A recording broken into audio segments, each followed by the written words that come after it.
Topic है rolling and rolling के दरमियान बॉडी में काइनेटिक एनर्जी कितना होता है, ये हमें यहाँ पर देखना है।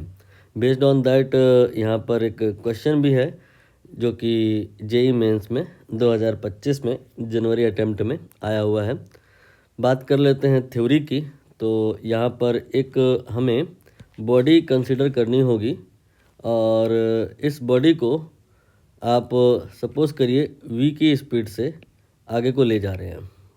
तो अगर ऐसा कहा मैंने तो इसका क्या मतलब है, बॉडी का क्या केवल जो पॉइंट बी है वही v की स्पीड से आगे जा रहा है या सारे ही पॉइंट v की स्पीड से आगे जा रहे हैं? तो जवाब है कि यहाँ पर सारे ही पॉइंट v की स्पीड से आगे को जा रहे हैं। इस प्रकार के मोशन को ट्रांसलेटरी मोशन कहा जाता है, इसे रोलिंग नहीं कहते हैं।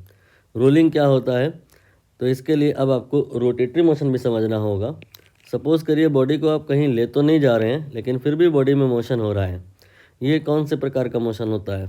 यहाँ पर बॉडी जो है पॉइंट बी के अबाउट ऐसे मान लेते हैं ये घूम रही है और यहाँ पर ओमेगा इसका एंगुलर स्पीड है। बॉडी की रेडियस अगर आर है तो वी जो होता है वो आर ओमेगा के बराबर होता है।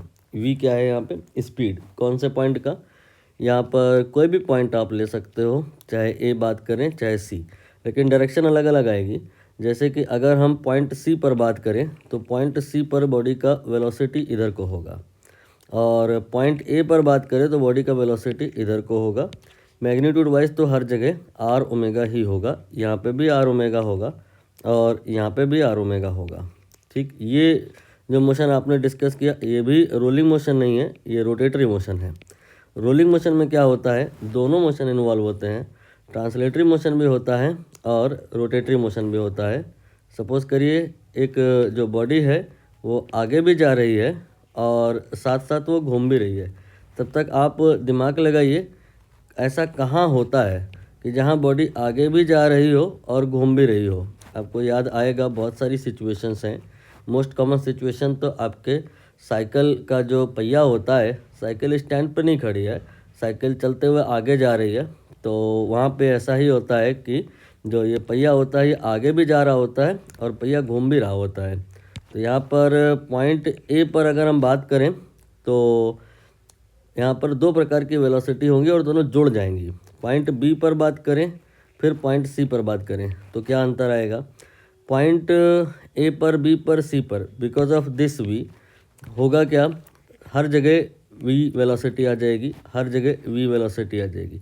बट बिकॉज ऑफ रोटेशन होगा क्या कि ये ओमेगा की वजह से सी पर इधर को वेलोसिटी आएगी। और आप अगर बात करें पॉइंट ए पर तो यहाँ पर जो वेलोसिटी होगी वो इधर को आएगी। तो यहाँ पर हुआ क्या कि पॉइंट ए पर जो ये दो वेलोसिटी हैं v और r ओमेगा सेम डायरेक्शन में हैं, तो ये जुड़ जाएंगी, तो नेट वेलोसिटी यहाँ पे v प्लस आर ओमेगा हो जाएगा। और सी पॉइंट पर जो नेट वेलोसिटी होगा वो v माइनस आर ओमेगा होगा अगर v बड़ा है देन। लेकिन यहाँ पर कौन बड़ा है कौन छोटा है ये कैसे पता चलेगा? यहाँ से अब रोलिंग का कंसेप्ट आया है कि अगर यहाँ पर ये जो पहिया है किसी ऐसी सड़क पे रखा हुआ है जो सड़क कहीं नहीं जा रही है, रोड स्टेशनरी है, मतलब रोड का जो वेलोसिटी है वो ज़ीरो है। तो रोड का वेलोसिटी ज़ीरो है तो रोड के कांटेक्ट में जो पॉइंट आएगा, ए की बात नहीं हो रही है, बी की बात नहीं हो रही, सी की बात नहीं हो रही, सी की बात हो रही है, उसका भी वेलोसिटी ज़ीरो ही होना चाहिए, then we say it is rolling. तो रोलिंग में क्या होता है कि पॉइंट ऑफ कांटेक्ट का वेलोसिटी ज़ीरो होता है।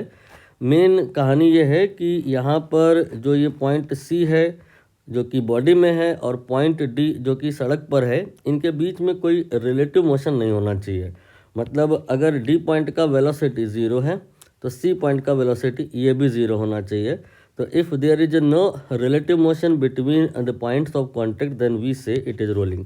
तो रोलिंग की जो सबसे बेहतरीन डेफिनेशन है वो ये, no relative slipping between point of contact, तो वहाँ पर रोलिंग माना जाएगा। और इसके लिए अब यहाँ पर हम कहेंगे कि v minus R omega zero होगा, यानी कि जो v है वो आर ओमेगा के बराबर होगा।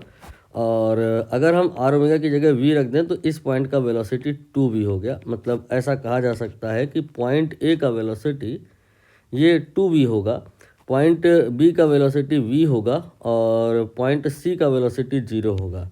आप जैसे समझना चाहें तो ऐसे समझ सकते हैं कि यहाँ पर जो ये पॉइंट सी है इसका वेलोसिटी 0 होगा और फिर पॉइंट जो बी है, पॉइंट बी का जो वेलोसिटी है वो v के बराबर होगा और पॉइंट ए का जो वेलोसिटी है वो आपका 2v के बराबर होगा।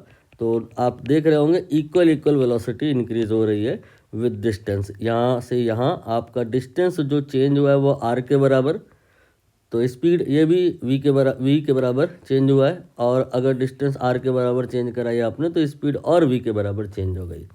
ये मैंने रोलिंग का कंसेप्ट एक्सप्लेन कर दिया और अब हमें यहाँ पर काइनेटिक एनर्जी की बात करनी है।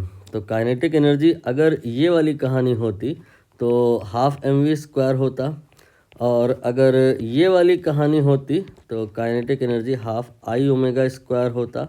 बट यहाँ तो दोनों ही कहानी इन्वॉल्व हो रही हैं। तो काइनेटिक एनर्जी यहाँ पर हम कह सकते हैं दो प्रकार की होती हैं। टोटल काइनेटिक एनर्जी में यहाँ पर दो प्रकार की काइनेटिक एनर्जी आ जाएंगी, एक तो ट्रांसलेशनल काइनेटिक एनर्जी और दूसरा रोटेशनल काइनेटिक एनर्जी। तो कंबाइंड मोशन में जहाँ पे ट्रांसलेटरी मोशन भी हो और रोटेटरी मोशन भी हो वहाँ पे दो प्रकार की काइनेटिक एनर्जी होंगी। ट्रांसलेटरी मोशन की वजह से हाफ mv² और रोटेटरी मोशन की वजह से हाफ I⍵²। और रोलिंग में जैसा कि मैंने कहा v और ओमेगा ये इंडिपेंडेंट नहीं होते हैं, इनके बीच में एक रिलेशन होता है। तो आप उसको अगर ध्यान में रख करके चलें तो ये जो हाफ I⍵² है ये सिंप्लीफाई हो जाएगा। आई की जगह CMR² लिखा जा सकता है और ओमेगा की जगह आप v/r लिख सकते हैं, स्क्वायर कर दीजिए तो ये आ जाएगा c देन हाफ mv²। यहाँ पर c को लेकर के अगर डाउट आया है तो आप उसे भी समझ लो।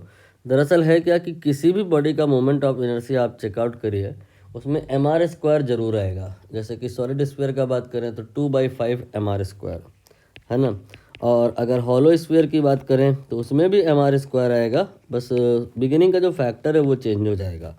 तो जो बिगिनिंग का फैक्टर है उसको ही मैंने यहाँ c कहा है और c की वैल्यू आप जैसे ही समझ जाओगे तो रोटेशनल काइनेटिक एनर्जी निकल आएगी। फॉर एग्जांपल अगर हम ट्रांसलेशनल काइनेटिक एनर्जी को कहें कि ये x है तो रोटेशनल काइनेटिक एनर्जी ये कितना हो जाएगा, cx हो जाएगा और टोटल काइनेटिक एनर्जी कितना हो जाएगा, इन दोनों को जोड़ दीजिए तो ये c+1 × x हो जाएगा। दरअसल मैंने रेशियो पे टारगेट किया है ताकि सारे ही क्वेश्चन इस मिजाज के हो जाएं।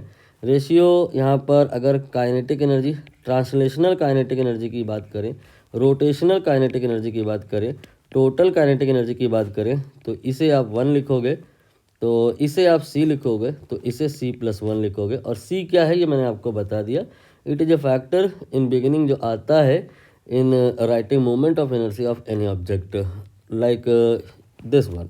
यहाँ पर कह रहे हैं सॉलिड स्फीयर है वो रोल कर रहा है, रेशियो बताना है लीनियर काइनेटिक एनर्जी यानी translational kinetic energy and rotational kinetic energy. तो मैंने कहा ये होता है 1c और c+1, तो 1/c यहाँ पर पूछा जा रहा है। अब बात आएगा कि c कितना होता है सॉलिड स्फीयर के लिए, तो सॉलिड स्फीयर का आपको मोमेंट ऑफ इनर्शिया याद करके जाना होता है। 2/5 आएगा यहाँ पे c का वैल्यू, यहाँ रखेंगे रेसिप्रोकल हो जाएगा 5/2 हो जाएगा और ये आंसर हो जाएगा।